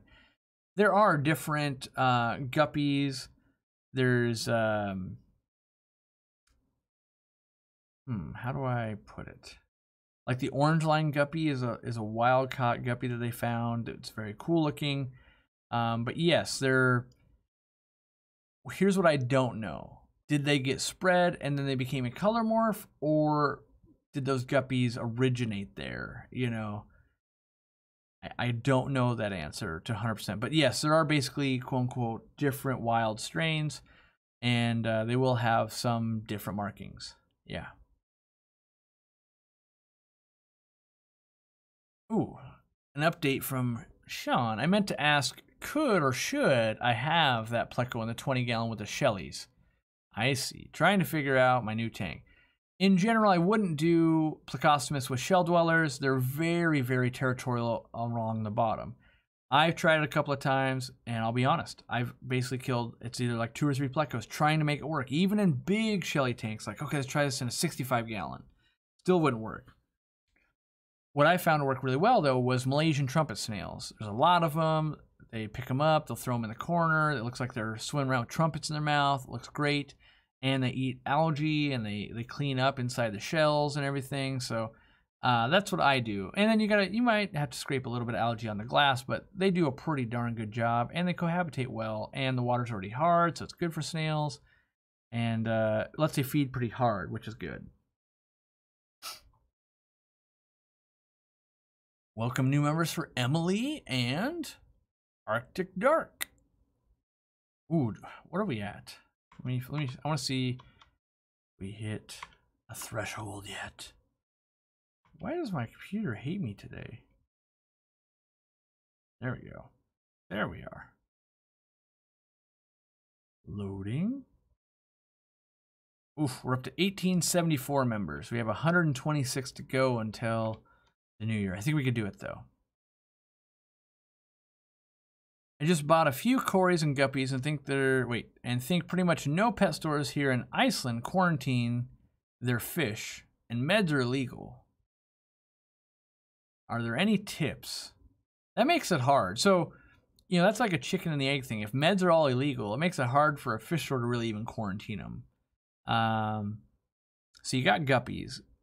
Guppies are going to be super easy to quarantine with salt. That should be easy enough for you to get a hold of. Corydoras, you can also use salt, but use a lesser level. So maybe use 1 tablespoon per gallon for the guppies, and maybe use 1 tablespoon per 3 gallons on the Corydoras. But with no other meds, there's not a lot you're going to be able to do. Even if you notice a disease, like if you can't do meds, like, well, you can only use salt, really. So, yeah, I think about that all the time. Like, what do you do in a country that can't get meds? That's just so crazy. Yeah. Can I just use an air stone when my lights are off? As in no filtration? Technically, yes, but you might run like a problem with the cancer filter or something like that where the bacteria inside the cancer filter would die off without it. So if it's, you know, with CO2 and stuff, yes, you could have an air stone running and it would be no problem. How can I tell if brine shrimp are hatched? I just started my first hatch process and it's been almost been 24 hours. So you could stop the air and let them settle and have a flashlight. If they go towards a flashlight and they're orange, you would have live baby brine. That being said, sometimes it's better, like in my fish room, depending, it's better to wait till 36. Dean always does 36 hours. I just did a hatch that was only like 16 hours because I was like, oh yeah, I'm going to feed baby brine tomorrow. And then I went camping. And so I was like, oh gosh, I got to feed. And so the hatch was pretty crappy because it didn't have enough time for everything to hatch out. So, I mean, I fed it, but I was like, I need to plan with some more time next time. That was not great. How do you get rid of detritus? Most people would just use a gravel vac and kind of siphon it out. You could increase water motion or circulation, so it gets caught up in filters and you change pads and do that kind of stuff. But I like to kind of manual remove with a siphon. What would I recommend feeding baby guppies? Probably, well, I would at least feed these two. I feed a lot of this in auto feeder, which is the extreme nano bites, or yeah, they just call it nano. And then I crush up a lot of krill flake too. I also do live baby brine shrimp, not all the time though. And I also do fry food. It just depends on what I grab off the shelf. Oh, wait. Hey, Cory, what Tankmates would you recommend for heavily planted 40 breeder with Shodeni puffer? I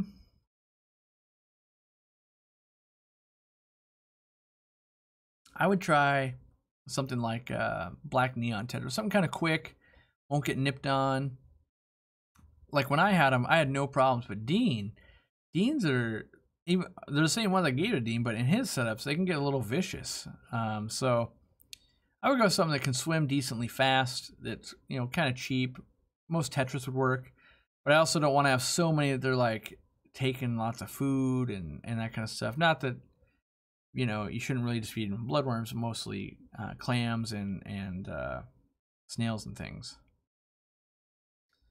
I have ick in my daughter's 20-gallon. I've got 2 coolie loaches and 8 cardinal tetras, molly, guppy, and swordtail, salt, heat, and ick-X. I don't recommend changing the heat. you could do salt and ick. Just know that you kind of have a recipe for ick in that tank by mixing kind of softer, lower pH coolie loaches and cardinals and mixing harder water, higher pH mollies, guppies, and swordtails. Unless you can thread that needle, keeping everyone happy, you know, if you go up or you go down, someone's starting to get stressed out, and so it could be reoccurring for you. But yes, salt. I mean, I wouldn't go too heavy on the salt for the coolie loaches. You can use some. Ick will work on all of them. If you didn't have those coolies, you could do quite a bit of salt for all of that. But you might have plants, so maybe don't go hard on the salt either way. I've got 110 gallon, 4 clown and zebra loaches. Okay, so 8 total. I got it. A ghost knife, a peacock eel. Should I use Paragard? Increment less doses for proactively treating, or a better option? I guess it depends on what you would want to treat for. I myself never had great results with Paragard. It didn't kill my stuff, but it also didn't treat. I couldn't get it to get rid of basically parasites and stuff in a safe manner. So, like if I had that tank, I probably would just run some Paracleanse, which would be metronidazole and praziquantel to kind of clean out the insides of them. And, you know, unlikely you'll have any casualties, but whenever you use meds, there's a potential there. That's what I would use. What's my favorite food for panda corridors? Probably frozen bloodworms. Yeah, they love those things. Have you ever considered having Dean part of this forum? You mean on the show? Wasn't he on the show like a few weeks ago? So the answer to that, I mean, if you mean, you must mean this live stream, because if you mean on the forum, he is on the forum also. So yes, pretty much considered everything with Dean. Follow up to the airstone. Use at night, but can't filter run 24 hours. Does this give enough benefit of an airstone? So hold on. Use at night, but can't filter runs 24 hours. Yeah, I mean, as far as I'm concerned, the more airstone time you have on, the better. So if it's only 12 hours, that's still better than nothing. I would tell you, like, you should really just do it 24 hours, but, you know, 12 is going to be better than nothing. Any ideas for getting rid of a hydra infestation at 10 gallon? Either chemical or maybe small fish that eats them. I've got 4 autos who are breeding. For small nanofish that'll do it, a lot of people have success with the croaking gourami or the sparkling gouramis. They don't get too big and they will hunt down those hydra. Now, I've put them, what am I trying to say? I have had it where I've had tanks with hydra and I put them in there and then they go away, but I haven't seen them actually eat it. So I can't speak to, do they actually eat it? But I know the byproduct in my tests have been like, oh, well, it's not there anymore. Can I substitute substrate as gravel to put no live plants in it? Hold on. Can I substitute substrate as gravel and put no live plants in it? My brain, I cannot comprehend this. Can I substitute substrate as gravel? I'm guessing like maybe a plant substrate, just using normal gravel, and put no live plants in it. This is one of those questions. It's like, it is so obvious. I'm like, what am I missing? So if the question is, can I put gravel in like no live plants or plastic plants? Yes. If the question is, can I do live plants in gravel? Yes. If the question is, can I substitute planted tank substrate and just use gravel instead? Yes.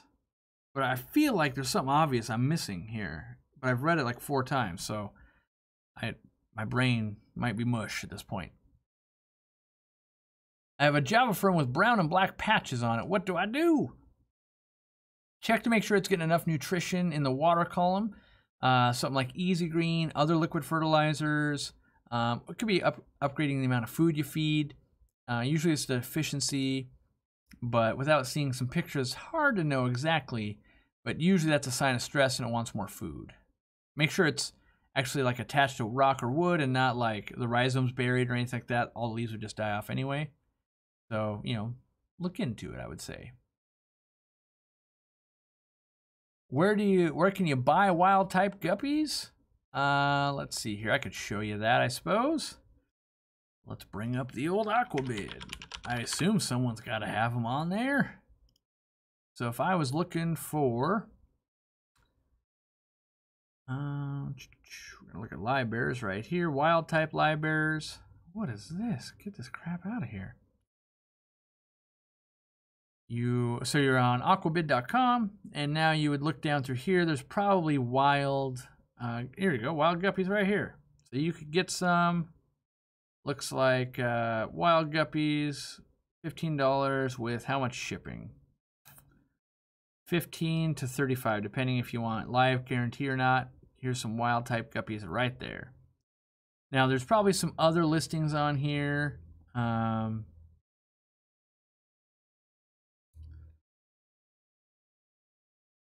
There's some there. I'm trying to find four.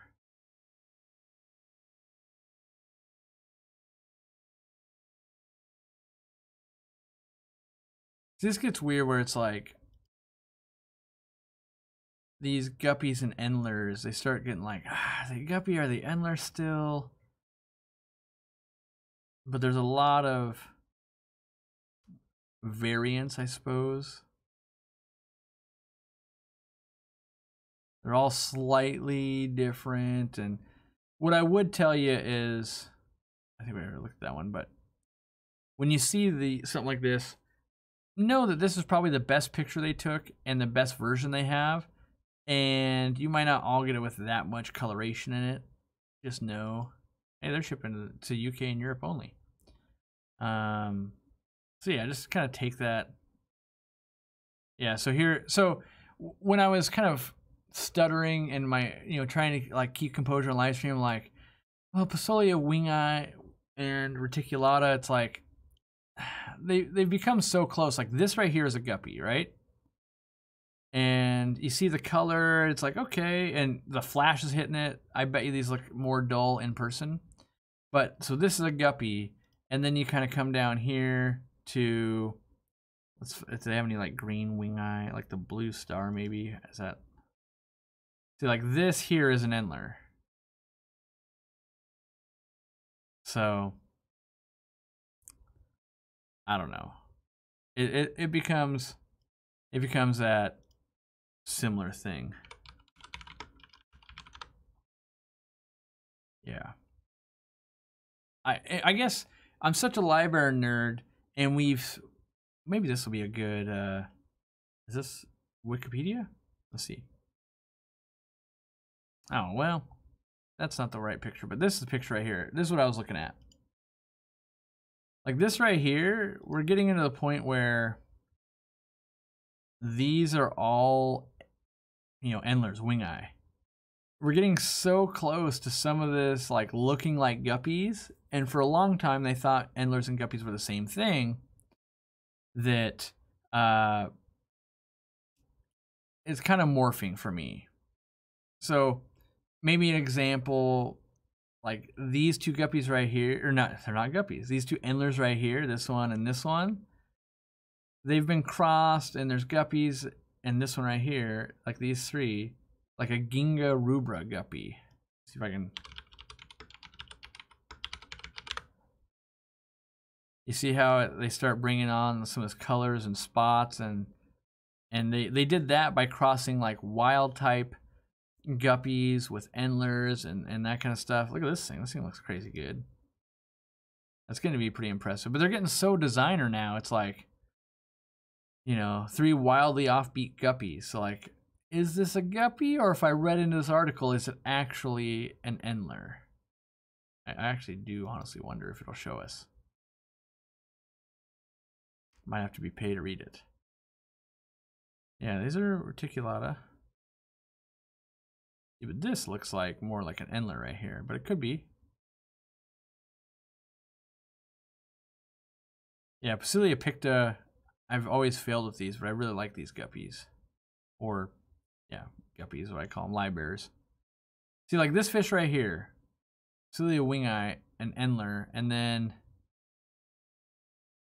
this fish right here, to me, are visually very similar. Like, yeah, it's got the leer tail, but color-wise and pattern-wise, you can mix the colors a little bit and all that, but this fish, the way it, you know, body shape and just layout and color shapes versus this fish, you know, it's like, oh, if you just extended that a little more, yeah, this one's got a little more orange in it, but, you know, and those are two different fish where it's like, oh, there's so many variants and everything now, you know, and then you've got, yeah, Cilia obscura, and I know that they are different, but just for my own sanity of like defending he called a guppy an Endler a guppy, it's like, it's getting real hard to keep it straight for me.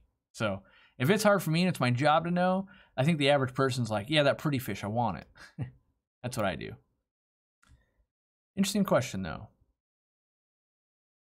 My red-tailed shark hasn't grown in the first 10 months I've had him. He's still about 2 inches. His behavior is very active and normal. He eats every day, but not a lot. So let's see, red-tailed shark. So make sure he's getting some meat in there, like frozen bloodworms and that kind of stuff. They usually will grow quick if they're getting enough food, but usually they're in a community tank with a lot of their fish. They might be snatching it all up. Yeah, he is eating, but not a lot. They'll get pretty big bellies on them if you feed them enough.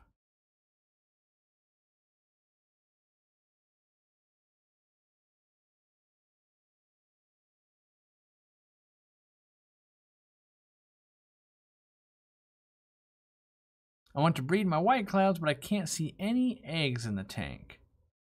Do I have to separate them from any other fish, like plecos? Yeah, so yes.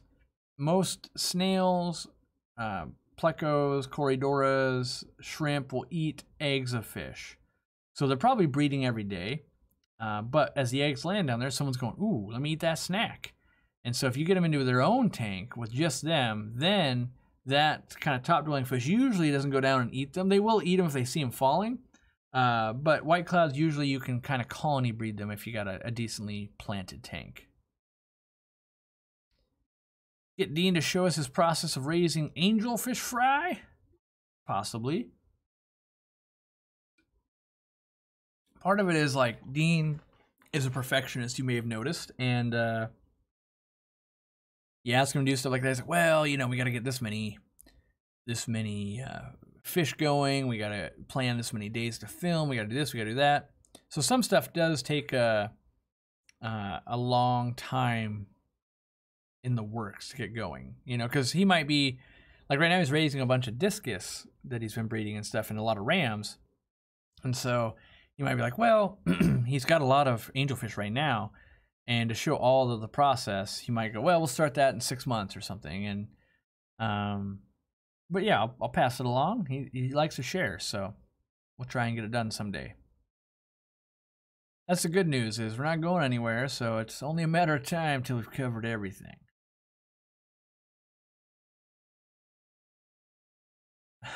Hold on. I'm planning oh, I read that completely different. It says, hey, Aquarium Co-op, I'm planning a Scuds hotel. I thought it was Scrubs Hotel, and I was like, what does that mean?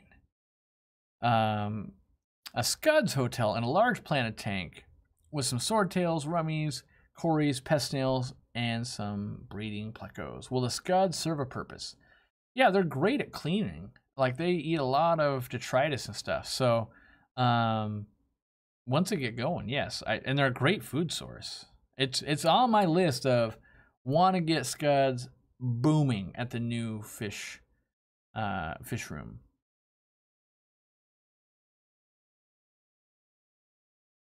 Have I looked at pirateship.com, simple export rate for shipping to Canada? I haven't looked at that, but I'll say this. I'm in groups with other store owners like myself, and no one has found a way yet to ship to Canada that isn't $1 billion and isn't riddled with problems. You know, like the biggest complaint all the other shop owners have is, why do Canadians get angry that they have to pay duties when, like, we can't pay them for them? So there's many problems to overcome to ship easily. And yes, I'll look into pirateship.com because maybe they're the one example, but man, I hope it is, because that would be great. I just don't think it will be. What's the best cleanup crew for a 5-gallon with a white cloud minnow? Probably just a few snails. Ram's horn snails. I love ram's horn snails. A couple of red ones. That's what we're at, red or pinks.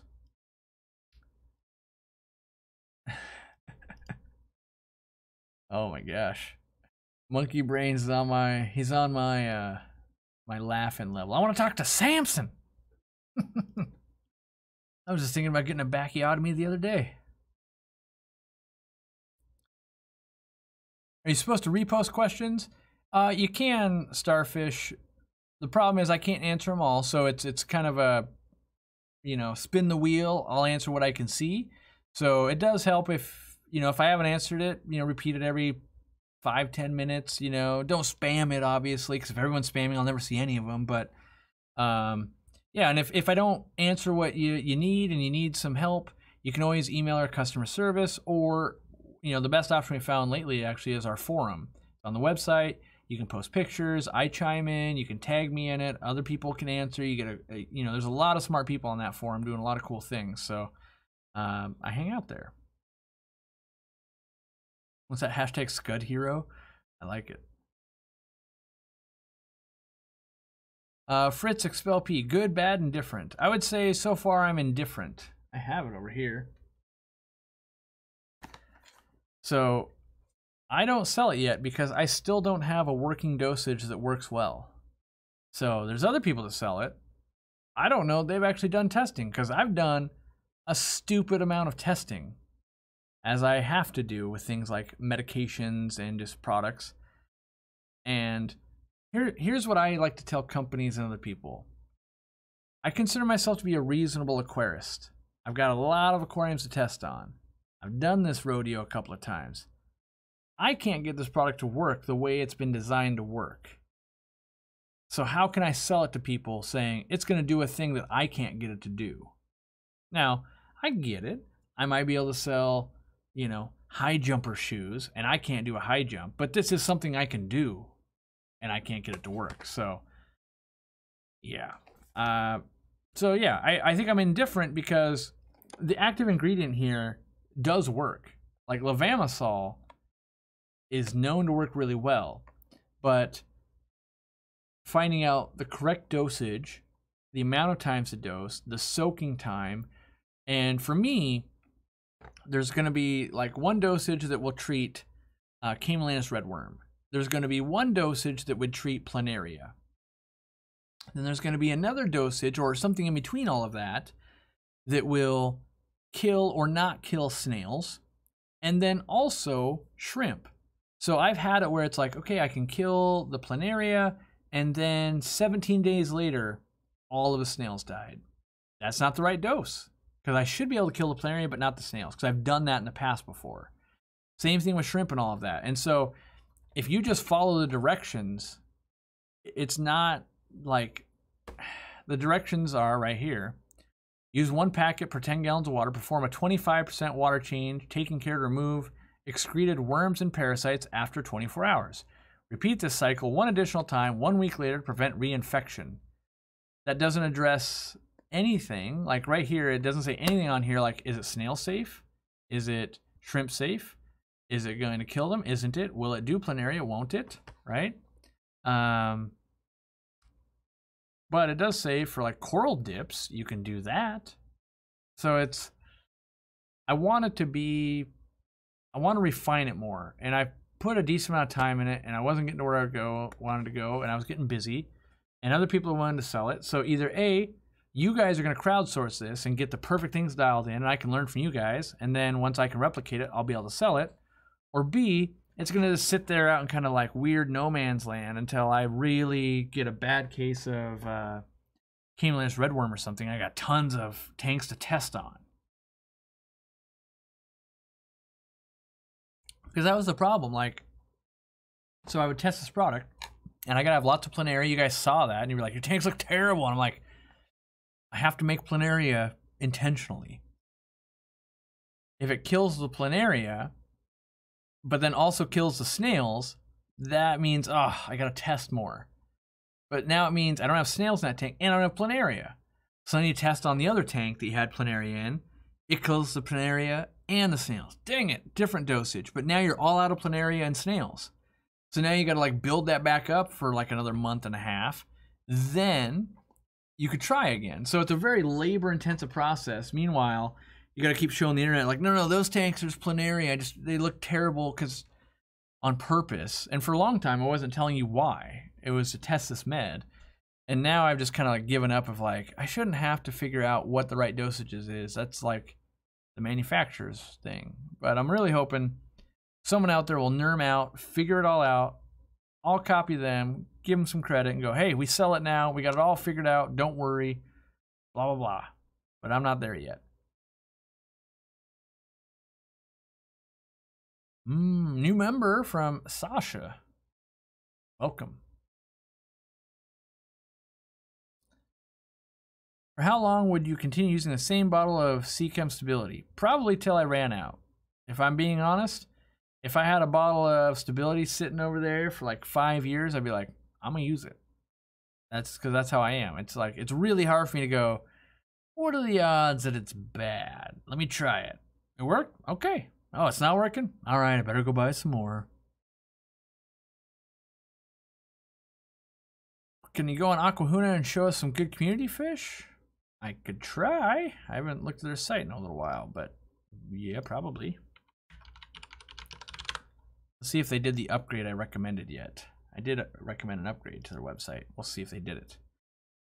Let's see. Freshwater fish.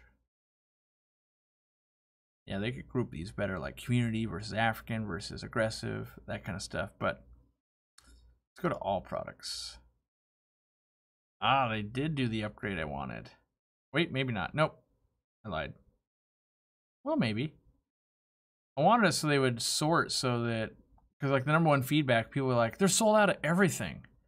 And I'd be like, no, they don't know how to make it sort correctly to not show you guys the stuff they're sold out. So usually at the end, you'd have like a big long list of out of stock stuff. Yeah. So, because that's always going to be the case. Like my store would look the same way in the retail store. Like, how are you sold out of 100 species? Like, well, it's not Sarasa comet time, so I'm not going to have them until summer, for instance. But now you can do all products. You'll see everything in stock. So yeah, yellowfin white clouds, community fish, celestial pearl danios. Most stuff they sell is actually going to be community fish. I just want to see if they have anything extra cool. These Danio Erythromicron, which is the scientific name of these guys, they're just super shy. These probably just sold out today is why. Green jade shrimp. I wonder if those are Balabooti shrimp. Doesn't say. That's one. Oh, wait, down here. No, they're a cherry shrimp derivative. See, I like this. I hadn't seen this before. The cover picture of the green jade shrimp is one of the best we have. The second picture of our green jade shrimps are from a random sample. Please take a close look at our sample before you make the order. By the way, true green is very hard to breed. We import our green jade shrimp from one of the best breeders in Taiwan. Yeah, I like that they're being straightforward with that. Because you got this great picture right here. Yeah, because this is what you get some that are almost like a yellowish color. And that's the hardest thing to do, is give realistic expectations to customers when they can't see it in person. Because you get some that are pretty dark, like right here. And you've got some that are more like, this is how you end up with a million different shrimp strains of like, oh, these ones are Mountain Dew. These ones are yellows. These ones are, you know, all that kind of stuff. So that's good on them.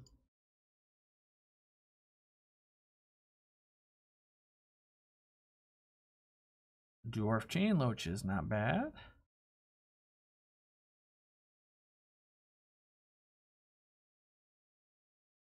Almost like I'm shopping for my store.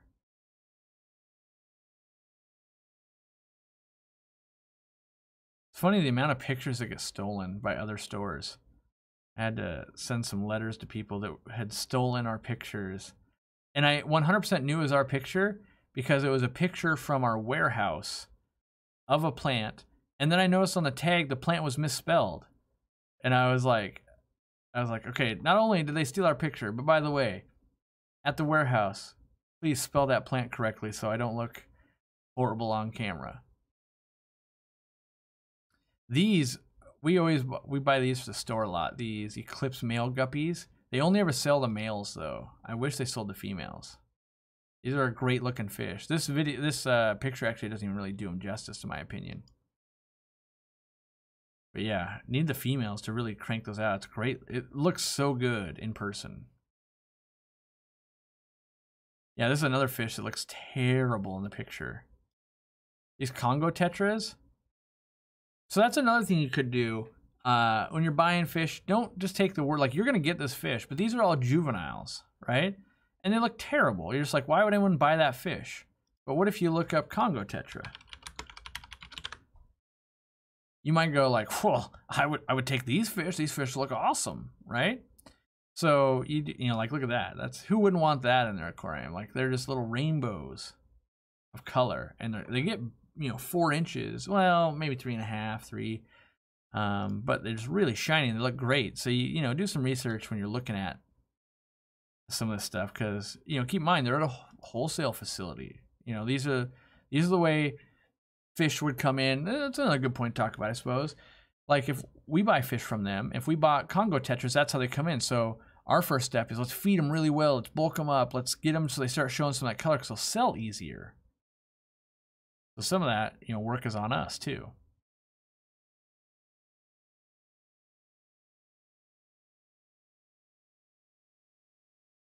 The electric yellows are not up to my standards. See how they have the bars in them?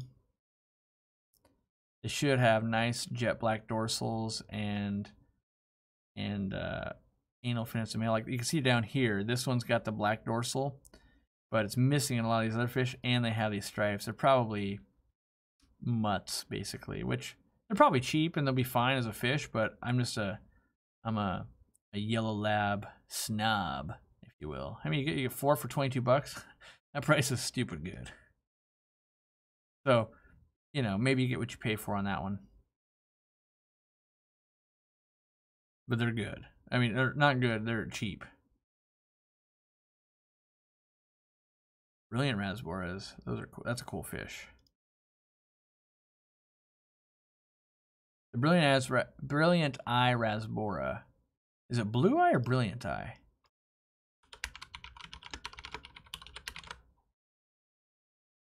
Yeah, I think it is the brilliant eye. Let me try blue eye real quick.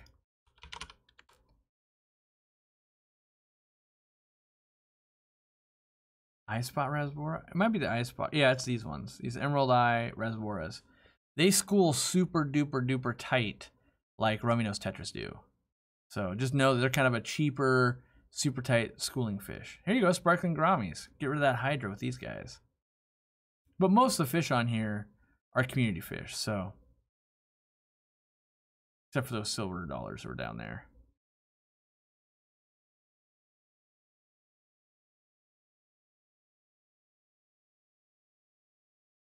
All right, I gotta stop looking at fish. It makes me want to buy stuff, and I can't buy anything. I have a fish room to build. Subscribe if you haven't already. Okie dokie.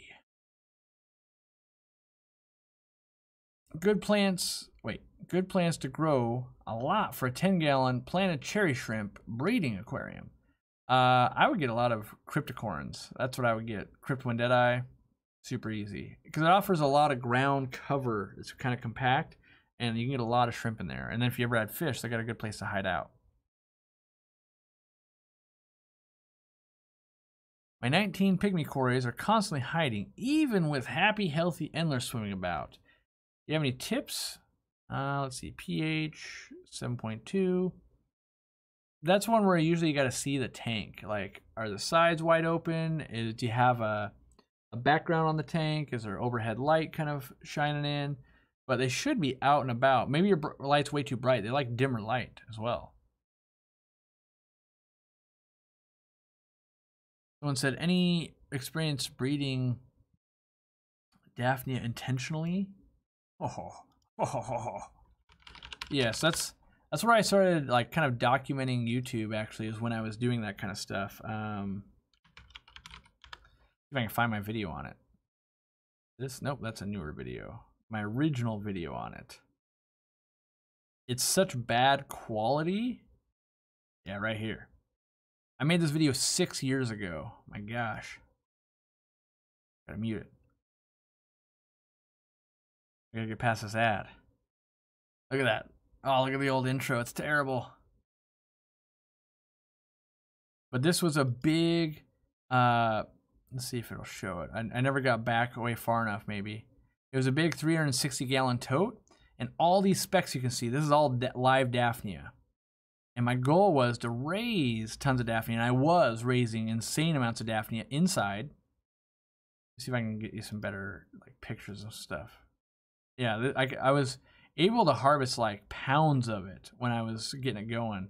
And I'd feed it kind of, it just had an air stone. I would feed it yeast mixed with water. And I learned a lot though. That was some more, yeah, you can see just how thick it would. That's insane amounts of Daphnia. But the audio is kind of bad, kind of a shaky camera because it was 6 years ago on a cell phone. But there's actually a lot of info, and I still want to set up and really harvest Daphnia as well, or again. The problem I ran into is when you get to have where you've got pounds of Daphnia going, they molt like every day, and they're creating a lot of waste, and you can't use chemicals, so you can't use dechlorinator. Dechlorinator will straight up just kill Daphnia. So, like the new place I'm going to, it's on a well. I'm hoping I can just change water and get crazy amounts of Daphnia going. Because otherwise you got to use it from other aquariums. You can't just use, tap water and dechlorinate it. So yeah, lots of info in that. But yes, I have raised a ton of Daphnia and bred it and fed it out, and multiple tubs. Learned lots. Haven't perfected it, not quite perfection, but there's still a little bit more for me to learn. But I enjoy that learning.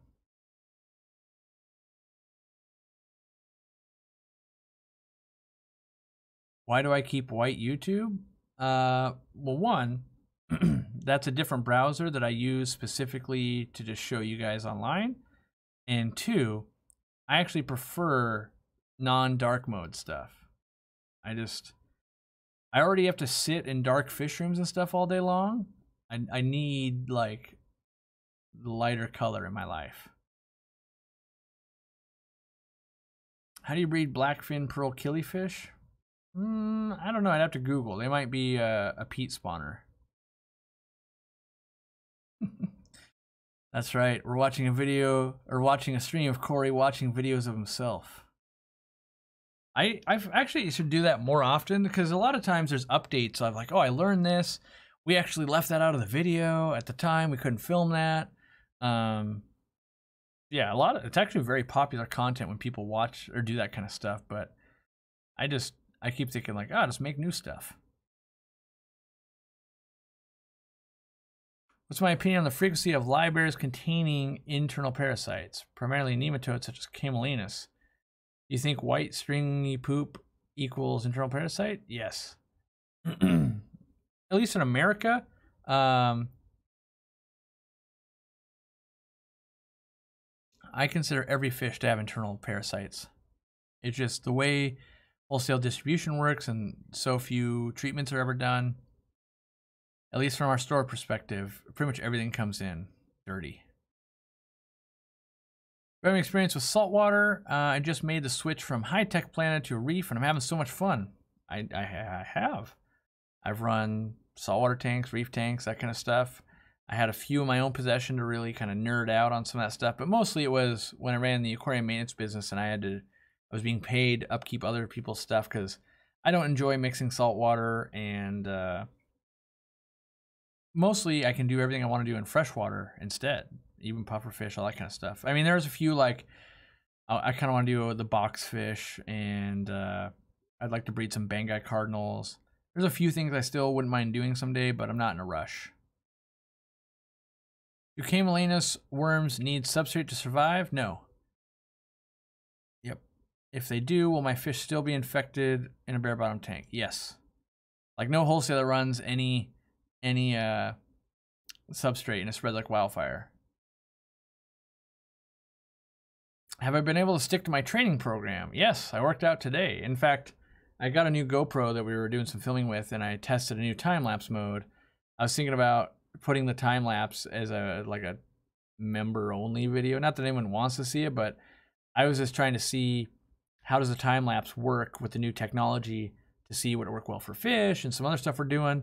And so I tested it out with my workout today, which is, you know, I work out for for an hour and 20 minutes. And yeah, I mostly just wanted to share it with the trainer because I was like, you should do this for your clients or whatever. And so I'm going to share it with him, and I have to upload it to YouTube anyway. So I was like, I could hit one more button if anyone actually cares. Still training for, you know, Peru if I ever get to travel again. You know, I haven't really lost weight, but I've gained tons of muscle, and I'm far more fit than I've ever been in my life, for sure. So that's what keeps me going, really, I guess. Yeah, I'm at a point, I've crossed the threshold where I went camping Saturday and we're getting back late Sunday, and normally I would work out on Sunday.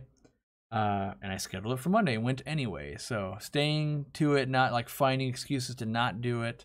I only do it a couple of times a week because it's hard for me to find time. But I make it the most important thing, and it's the thing I won't skip. So, and it's, you know, really been, I don't know if it's eye-opening, but good to be like, oh man, I can do that now? That's crazy. And it's not like, you know, oh, I can lift an insane amount of weight. It's mostly like, I don't know, like stamina-based stuff, body weight stuff, just doing different. Mostly it's all training, like, I don't want to get hurt in the jungle. So it's like unbalanced loads, lots of farmer carry kind of stuff. Like, you know, not like, oh, I can bench this much. Mostly like, oh, well, how strong is your arm grip strength doing, you know, unbalanced loads? And because that's the stuff I do in my life. And so I do find it fun to talk back to the trainer and be like, hey, I did the farmer's one-sided carry. So a real life example that I run into all the time. But when my studio, where we're working to try and get it ready, you know, to film there and everything, skylights was leaking. So I had to crawl, or I had to climb ladders, bringing up cinder blocks, right? And I had to move like 10 of them up there. And it was obviously easier knowing that I already do that kind of stuff with, because like one of them was like an off-balance load. So you'll have, in your down hand, you might have 60 pounds on one hand. And then above your head, you've got 25 or 35 pounds, a different kettlebell. And you've got to walk, you know, kind of up and down the way and then switch hands and do all that kind of stuff. So you get used to like kind of locking in like a cinder block or something and crawling a ladder. Same thing would be like, oh, I've got a bag full of equipment and I got to crawl out of the mud and I got to keep it above the, you know, so you're only getting to use one hand. You're doing a lot of planking and stuff and trying to do that kind of stuff. So it's much different than like, oh, I'm just going to do reps of weight and that kind of stuff. So, because it doesn't do you any good if you, like, I can bench 400 pounds, but I can't get out of this crazy scenario because all my little muscles don't work. So, been having some fun though. Yeah, functional strength, yes. Yeah, that's, I couldn't think of that word for some reason, but yes, lots of functional strength is all I care about. I don't need to be a, you know, a strongman competition guy. I want to be the guy that can just, as I told my trainer, I'm like, for, you know, really all I want to be is like, wow, that fat guy, man, that guy can move. He can do some stuff. And as opposed to just like not being able to do stuff. Because there's people at the gym I'll see where it's like I know a guy, he literally could, you know, he's a muscle man, but he can't tie his own shoes. He's got so much muscle, he can't tie his shoes. Like that, it's like, I never want to be where I can't tie my own shoes. That's crazy. Tankmates for 3 goldfish in a 55-gallon tank. I think we've got a whole video on that, but I would shoot for like bristlenose plecostomus, reticulated hillstream loach, dojo loaches, and I know there's others. So, check out our video, Goldfish Tankmates. That'll get you better. What's my favorite fish or seafood to eat? I really like salmon a lot. Smoked salmon or just normal salmon, doesn't really matter. Salmon. I eat a lot of tuna fish too. I like tuna fish. I like a lot of fish. Not so much on. I'll eat crab. I'll eat lobster. It's okay-ish. Not really big on scallops and shrimp, but most of the other stuff. Like I've had, octopus and squid and all of that. But I mean, calamari and stuff done right is amazing. Done anything but exactly right is kind of just rubbery garbage. So, I usually don't order it because I'm like, that's expensive. And I'm like, oh, they didn't do it perfect. Ugh, I just wasted money. So, kind of hard to screw up salmon and stuff. All right.